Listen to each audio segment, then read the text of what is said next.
Sleep is one of the most powerful and most overlooked performance tools we have, especially as we get older. We talk a lot about training smarter, moving better, and recovering well, but none of that really sticks if our sleep is off. Today's guest is Derek Hales, the founder of NapLab, one of the most science-driven and transparent sleep and mattress testing platforms in the world. Since 2013, Derek has personally tested over 500 mattresses using measurable, repeatable methods designed to help people sleep better, not through hype, but through data. Derek's journey began with a personal frustration around sleep quality and evolved into a mission to bring clarity and fairness to an industry that's often confusing and opaque. His work has been featured on Freakonomics and the Tamron Hall Show, and his insights help tens of thousands of people every month make better decisions about their sleep. If you care about recovery, energy, joint health, and staying active for the long run, this is a conversation you don't want to miss. Derek, a warm welcome to Masters on the Move. Thank you so much for having me. Derek, NapLab started with you and your wife trying to avoid a $5,000 mattress. At what point did that personal problem turn into a full-blown testing lab? It was certainly a lot quicker than I imagined, though it was a bit slow to really get the ball rolling. So, as you mentioned, the sort of my journey into mattress testing really just began with a personal problem. My wife and I got married. We needed a new bed. We did the whole kind of in-store thing, trying to find stuff we liked, and we found stuff we liked, mattresses we thought were good for us, but we just couldn't pull the trigger on the $5,000 price tag. So we took a chance on some of these online beds that were kind of just getting started in 2014. We ordered one. It was okay. We ended up returning it because we didn't love it. Great return policy. Then we tried another one right after that, and it was a little bit better. And really just kind of as a weekend kind of hobby project, I was like, oh, I'm going to build a website. I'm going to review these two mattresses in depth that I've tested. I'm going to talk about what it was like in store. I'm going to compare those beds and just, see what it does. And I was just really shocked. The website blew up really quickly. Within a matter of weeks, we were getting a pretty substantial amount of traffic. Within, I think, 6 months of starting the initial website, it had more than replaced my full-time income, and I was able to leave my job and start my career as a professional mattress tester. So not only successful in finding new mattresses for people, but also successful in building a business. Yeah, I think I had a lot of the sort of, I think, prerequisite skills. Certainly, knowing how to build websites and market websites and write a bit was all helpful, but also a bit of luck as well. The timing of it all in 2014 when we got married and we needed a new mattress. That was really kind of the first year where online mattresses were just kind of barely becoming a thing. In Right. 2014, there was only, kind of three or four sort of notable brands that were selling online. But by the end of 2015, it was something like 50 or 60. By the end of 2016, it was hundreds. And Wow. so very, very quickly, it became a huge growth area. There was just a lot of interest, a lot of, consumers wanting to purchase mattresses online. And so we were there just sort of to be able to fill that need for people. Fabulous. You've gone from a one-bedroom apartment full of mattresses to a dedicated testing studio. What problem in the mattress industry were you determined to fix? I think more than anything, I just wanted to create the reviews that I was looking for in 2014. In 2014, I was trying to find information about what I was seeing in store to sort of confirm what the salesmen were telling me. I was looking at these online beds and saying, okay, these, like, the product page looks good and they sound great, but I would love to see a third party tell me something about this thing. And there was just very little out there. And so as I set about to sort of, start testing and reviewing, it was really just designed to just make the review experience that I wanted for myself. And I Right. found that there's at least a good number of people out there that share sort of similar, needs and preferences and want the same type of reviews that I do, because we've found great success. And I think people, for the most part, really like the way that we test and review. And we've been able to, I think, help a lot of people with our data-driven testing. That's awesome. How do NapLab test mattresses? I mean, you don't just lie down and give opinions. Walk us through how NapLab actually tests a mattress. So everything that we test comes into our studio first. We unbox it, we unbag it, put it in our studio, and we have our battery of 10 objective and data driven tests. So for each test, we try to basically create as much quantifiable information and data about the mattress as possible. It's more than just me lying on the bed and saying, "Oh, that feels cool." We're for cooling, we're using a thermal camera to take surface level temperature measurements. More than Right. just sort of the classic memory foam wine glass test for motion transfer. We're putting an accelerometer on one side of the mattress and dropping a medicine ball on the other, so we can see exactly what do those motion peaks and valleys look like. How long does that motion persist on the mattress? And so we have our battery of tests that we conduct for the different types of performance areas that are important, from cooling and motion transfer to edge support and sex and pressure relief, smell and off gassing, to really understand what's this mattress perform like, what's it feel like, and ultimately take all of this data that we've collected and synthesize that down into really simple, and then say, who's this best for, and should you buy this mattress or not? Right. So you run 10 individual tests and collect about 43 data points per mattress. What are the core performance areas you're measuring? The big two that we are measuring are cooling, pressure relief, and motion transfer. Those are the three sort of weightiest categories. And we give those the most weight because those are the ones that most sleepers tell us are most important. So we try to have structured our testing and scoring formulas so that the equations are weighted so that we get a little bit more weight for the things that people say are more important. So we spend the most time on those three. Okay. So cooling, motion, pressure relief, possibly edge support for active adults. Which of these categories tend to matter most and why? Cooling is by far, I think, the most important. It's the one that people tell us more than anything else that this is the most important factor for them. I think, according to our data, which I think we're up to something like 100,000 survey respondents, something like 75% of people say that cooling is important. And it makes sense. If you look at more clinical university studies, there's just countless studies that say when you sleep cooler, you sleep deeper, longer, better, your rest is more restorative. So sleeping cool is essential. Right. So there must be some measurements that you can't objectively measure. When this is not possible, how do you keep subjective testing structured and fair? So yeah, pressure relief is a good example of where the rating is so subjective. That just comes down to there's just, in my view, no way to truly objectively measure pressure relief and comfort. There's just too many things that are, again, just too subjective. That said, in order to keep it as structured and rigid and refined as possible, we are bringing in as much quantifiable and objective data as possible to inform that subjective assessment. So we Okay. are looking at the foam layers. We're taking measurements there of the comfort layer, of the support layer. We're looking at the quality of those, how they compare to others that we've tested.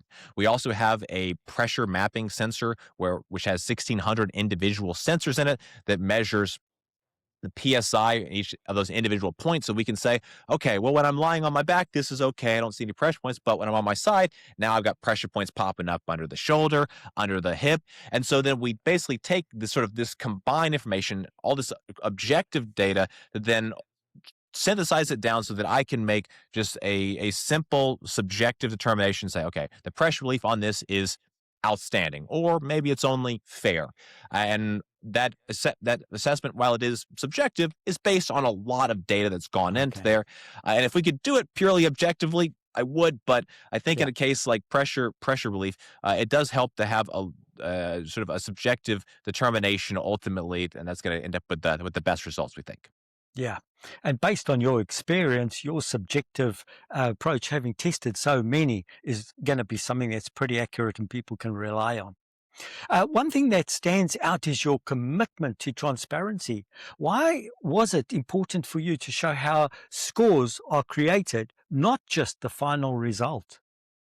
I think when in the world of product reviews online, transparency and everything, and I think it's because consumers and readers, viewers rightfully have become really skeptical of kind of any review. Product reviews are very largely, incentivized, monetized, artificial, fake, manipulated, you name it. There's all types of ways that sort of brands sort of like step in the middle of the product review and then want to shift the narrative to control what's being said. And while that's great for the brand, it's not great for consumers. Right. And so When I go out and I'm looking at a particular review, I'm looking at sort of the things that don't smell right. Anything that might have been artificial about the way that review was created, because anything that's artificial, I think, sort of incrementally kind of invalidates that review and makes me sort of question what they're saying. And so I want my readers, when they come to the website, I want them to see exactly how we test, what we got for free. Here's our referral links, our affiliate links. Here's how we score. Here's the formulas that determine how we score. Here's how we determine those formulas. I want them to know everything about Mm. our testing process, our scoring process, and about NapLab in general, and Derek, so that they can see all the information and decide, do I trust this person or not? Do I trust these reviews or not? I hope through the process of that, sort of radical transparency, that we are able to earn the trust of our readers. And at least in my experience, just being as upfront as possible is just the best approach you could take in the world of just creating an honest, authentic, and transparent review. That is very true. In an industry where paid rankings are common, how does NapLab stay independent and unbiased? Well, I think it's actually, I think, beneficial for us in a world where everything feels like it's paid, incentivized, artificial. We are not. Brands can't come to us and pay us some of money to get, a higher ranking on our best of list, or they can't pay us to review their product. They can't pay us to get a certain score. Mattresses come in, we test them. The score is a score. We publish the data, we publish a review, and that's it. And so, in a world where it feels like everything is artificial, everything is paid, I think it really helps NapLab to stand out. We are one of the Mm. few that doesn't do that sort of content. I find that sort of content, those reviews, really both just distasteful and just unhelpful to readers. And so it turns out, I think, whenever you put in the work and the effort to sort of do the opposite, and don't take the sort of the easy, pay to play option, that's better for our readers, it's better for our viewers, and it's better for NapLab the company. People are going to ask, how does NapLab make their money then? Very, very simple. The vast majority of our revenue comes in through referral links. So, fortunately, practically every mattress brand has a referral program. So, that lets us basically sign up to the program. We can put those referral links in our review. And then, whether you buy mattresses that we love or mattresses we hate, pretty much everything on NapLab has the same referral link. That lets us always recommend what we think is best, regardless of kind of what's going on with any individual brand. Right. What should listeners be skeptical of when they see best mattresses listed elsewhere? I think sort of do the kind of smell test. So lots of sort of reviewers will talk about their test, and they'll usually have some sort of fancy images up front. But one thing that I've really noticed a lot of is whenever you see sort of a high level talk about tests, but they don't get into the actual data, the numbers, the measurements, that's a red flag. And in my view, that communicates basically a reviewer where the test is entirely performative. It's just set dressing to sort of kind of trick people into believing that they're actually doing real testing. But if they don't really dig into specific numbers and data, then it probably means the numbers and the data aren't actually there. And again, the testing is more performative. So that's one of the big things that I look for. I think beyond that, look for the transparent disclosures. Are the disclosures hard to find? Are they hidden? That should be a red flag. Are they Mm. confusing? That's a red flag. I think disclosure should be really, really simple. And anytime they're not obvious, anytime they're not very clear, there's probably something a little suspicious going on there. Right. Okay, let's talk matching. Why is there no such thing as a single best mattress for everyone? I think it just comes down to the very needs that we have. We have sort of different preferences. Some of us like soft, medium, firm. Some of us have bigger bodies, lighter bodies, medium bodies. Some of us have bodies with pains and aches. Some of us have different shapes with the bodies. And all these different factors will make one mattress a little bit better, maybe one mattress a little bit worse. So when it comes to our recommendations, and particularly our mattress finder quiz, we really try to go out of way to fully understand the complete picture of what's going on with an individual sleeper, and then match those preferences, body type, weights, needs, budget, all the factors that sort of make up what is the best mattress for you, and then use that to identify the single best mattress that we think is going to meet your needs best. Right. What are the key factors someone should consider about themselves before even looking at brands or price? I think certainly sleeping position is the biggest one. If you are a stomach sleeper, your needs are going to be very different than what a side sleeper does, and the same is true of back sleeper. So knowing what position you sleep in most is helpful. Also, just knowing if you're a combination sleeper, also very helpful because again, the types of mattresses and the types of firmness are going to be better depending on a certain position. In addition, I think firmness is also a really important one to look at. So firmness, most of us need a medium to medium firm feel. That's a 5 to 6 out of 10 on my firmness scale.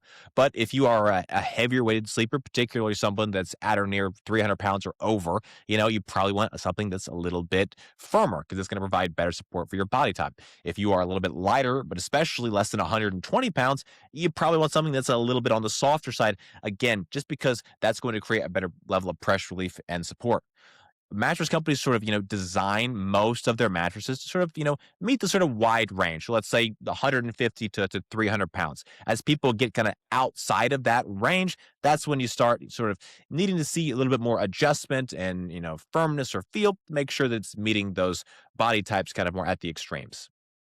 How does body weight, sleeping position, and movement during sleep change what someone should be sleeping on?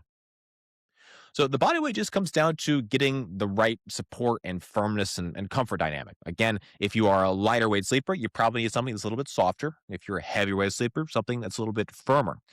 In the case of sleepers that are 300 pounds and over, you may want an HD or a plus size mattress. This is because most mattresses are designed to support up to 300 pounds per side.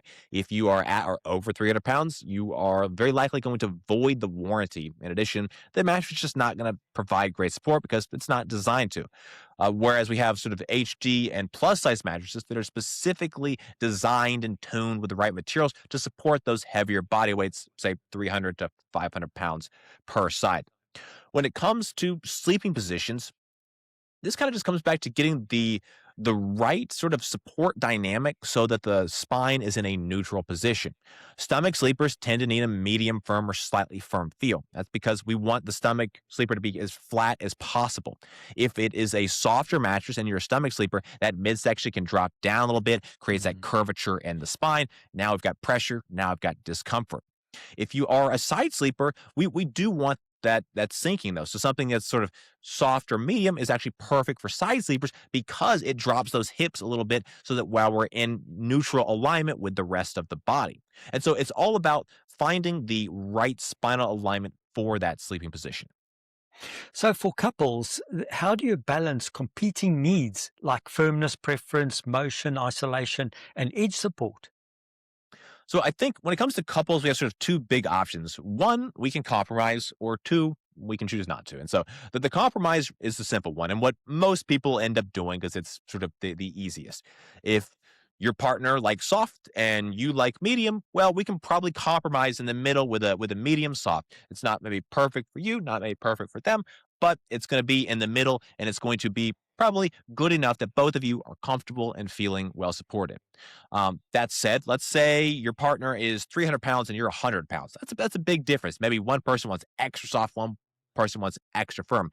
In a case like that, we usually need to look at a non-compromising option. So that's probably going to be either a split king or it's going to be an adjustable. A split king is just two twin XL mattresses side by side. And split kings are great when partner preferences are very dramatically different because we can get individual mattresses that's perfect for each sleeper. Another option are your adjustable mattresses. These type of mattresses usually use some type of electronic pump to dynamically adjust the firmness on either side of the mattress. Again, same basic idea. That way we can get exact firmness that each partner needs.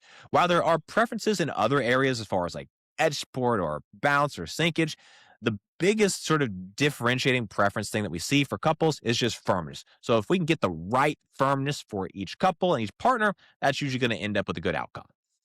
Sounds good. So, a lot of our listeners are older athletes, especially focusing on runners. Um, as we age, joints and tissues don't recover the same way. How does mattress choice impact recovery, stiffness, and next day movement? So I think it's certainly a case of where as you get older, not only is your body not recovering as well, but there's a host of issues. So we want to make sure we get a mattress that is sort of high performance enough to deliver the type of pressure relief and cooling and general high performance that basically the older body needs. And this could be a tough one to know exactly when it's times. You think of the beds that you slept on when you're 20, you can sleep on practically anything. But by the time you are getting a little bit older, that's going to make that substantially more difficult simply because the older body just doesn't maybe sleep as well as you did when you were younger. So if you are, especially I think in your 40s, 50s, and beyond, it's worth spending a little bit more money just to make sure we're getting a high enough performance mattress that especially can deliver that cooling and pressure relief performance, because those are going to be the two things that allow us to sleep deeper, stay asleep, sleep longer, and just get more restorative sleep while you rest. Right. What testing data tends to matter more for people with sore hips, backs, or shoulders? Pressure relief is the biggest thing we look for here. If you've got soreness in those areas, it probably means one of two things: that the mattress is not delivering sufficient pressure relief, or two, possibly it's just the wrong firmness dynamic. The pressure relief may be good, but if you're a side sleeper and there's not enough sinkage on that mattress, you may be getting just too much pressure on the shoulder, on the hips. So it may be a good mattress, just not good for you, or maybe just not good for you anymore. So if we can get enough pressure relief and the right sinkage dynamic, that's usually going to help alleviate some of those pressure point issues. That said, just because you have a perfect mattress, there still are certain injuries, aging that kind of, no matter what, there's just kind of only so much a mattress can do. So I do say, sort of take it with a grain of salt and always kind of listen to your body. Your body is going to tell you the best and most accurate sort of news is what's going on. Right. Is there a common mistake active adults make when choosing a mattress that actually worsens their recovery? The one thing I see is this tendency for a lot of people to assume that firmer is universally better. And so, particularly with older people, I don't know, there's just something about, I don't know, the sort of news feedback loops coming into older persons where they've heard again and again that firmer is better, it's better for support. And while it is true that firm mattresses can be better for some sleepers, particularly back and stomach sleepers, they're not best for all sleepers, especially our side sleepers out there. Side sleepers, even older side sleepers, typically still want to have that medium firm feel. That's because we need to get enough sinkage to allow the body into that neutral spinal alignment. So I've come across a good number of older persons that, again, have been sleeping on a firm mattress for many, many years. And they say, oh, my hips, my shoulder, there's just not enough pressure relief. And I tell them, all right, well, let's just try. Let's just try that medium firm feel. And they've just found amazing relief. And it just came down to just having the wrong firmness. So I think really think about, the firmness that you currently have and whether or not it's a good match for your sleeping positions, because sometimes firmness can be exacerbating and making worse the pressure issues that you have in your body. That makes so much sense. If someone wakes up tired or sore despite training well, what mattress related red flags should they look for? So right, if you're waking up tired or sore, could be a problem with the mattress. So I think the big things to look for, let's first consider firmness. Is the firmness dynamic correct? Is it alleviating your pressure points? And then third, the sinkage.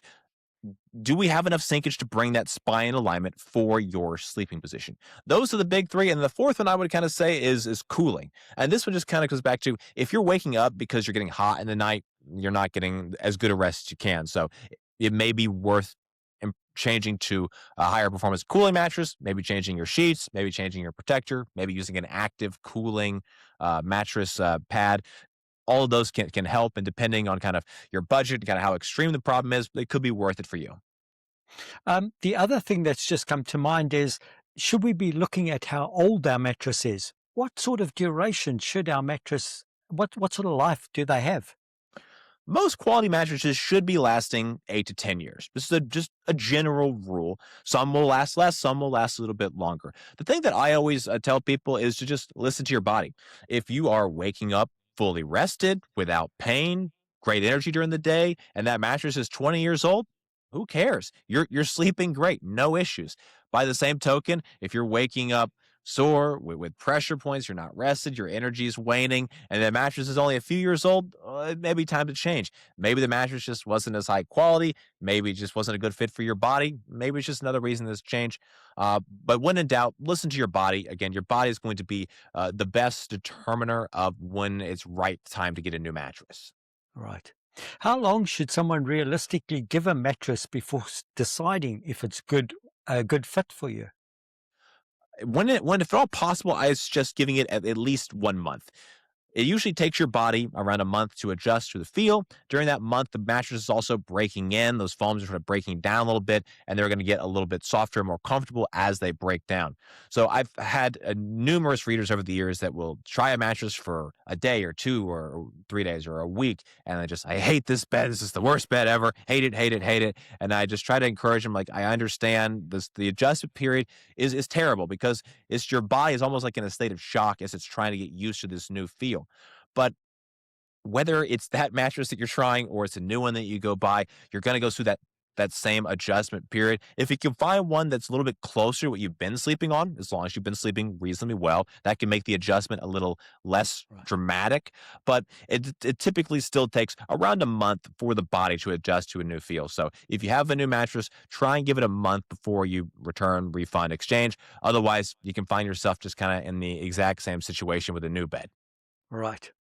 What's one piece of marketing language people should completely ignore when mattress shopping? That's a great question. I would say it's probably anything the brand says about their mattress with respect to cooling. And this is simply because mattress brands understand that people want a cool mattress. So every brand, whether they're selling a $300 ultra cheap Chinese foam or, a $10,000 super active cooling, this and that, they're going to market it like it's the bee's knees when it comes to cooling. And it's just the coolest mattress that's ever existed.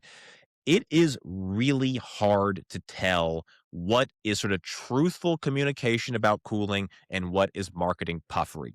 Even as someone like myself who has tested over 500 different beds, I can make a pretty good educated guess on what's puffery and what's actual legitimate. But I think most consumers won't be able to do that because the water is so muddy and it's so hard to know what's true versus what isn't. So I think as a general rule, probably best just sort of ignore all of that, but we still want to know what's cool and what's not. Yeah. So some real sort of simple rules that I would suggest sort of using. If it is all foam, it's probably not going to be all that cool. If it is memory foam, all memory foam, or has substantial amounts of memory foam, probably not all that cool. In general, the more foam and the more memory foam in a mattress, the less cool it's going to be. When we have foams that are more polyurethane or latex, those typically have better cooling. And then mattresses that have tall coil units also typically have better cooling simply because it is there's more air in that mattress. There's less material that can absorb and retain heat. So, as a general high level rule, you can at least use that to sort of help judge, how much of the mattress sort of cooling information is more marketing puffery versus, actual truth about how the performance is going to be. Right. Looking ahead, how is mattress testing evolving? And what improvements are you most excited about in NapLab's future testing methods? So we're always looking for ways to be bigger, better, have better data, more data. So one thing I'm really excited about, we are bringing in durability testing, and so Okay. we have recently acquired a mattress rollator machine, and so basically it's a giant industrial machine. So every mattress manufacturer will have one of these machines that they are using to test their mattresses before they finalize a design. But mattress companies don't share this data, and so we are really excited to get that same data that mattress companies have and be able to release that. So this machine is basically a giant arm that rolls a 240-pound rolling pin back and forth across the mattress. We do that 100,000 times. That simulates 10 years of use. And then we can measure the height on that mattress. We can measure the firmness or how soft it's getting over time. And really just lets us say, okay, this mattress is, good, better, best when it comes to how long it's going to hold up over time. So we are probably 2 months away before we'll be able to start publishing that data. We're trying to sort of collect enough data from enough tests that we can say these are great, these are okay, these are bad, and then we'll be publishing that up on the website. Very exciting. Looking forward to seeing that. If listeners remember just one thing from this conversation when choosing their next mattress, what should it be? Consider the weight of the mattress. In the vast majority of cases, mattresses that weigh more perform better, last longer. And this is simply because there's more stuff in the mattresses. One of the ways that mattress brands will bring the price down is to use lower density foams. I mean, there's just less stuff in that foam layer. You can have a foam layer that's 3 inches that has a density of 1, and a foam layer that's 3 inches and has a density of 8, or 8 pounds, pounds per cubic foot.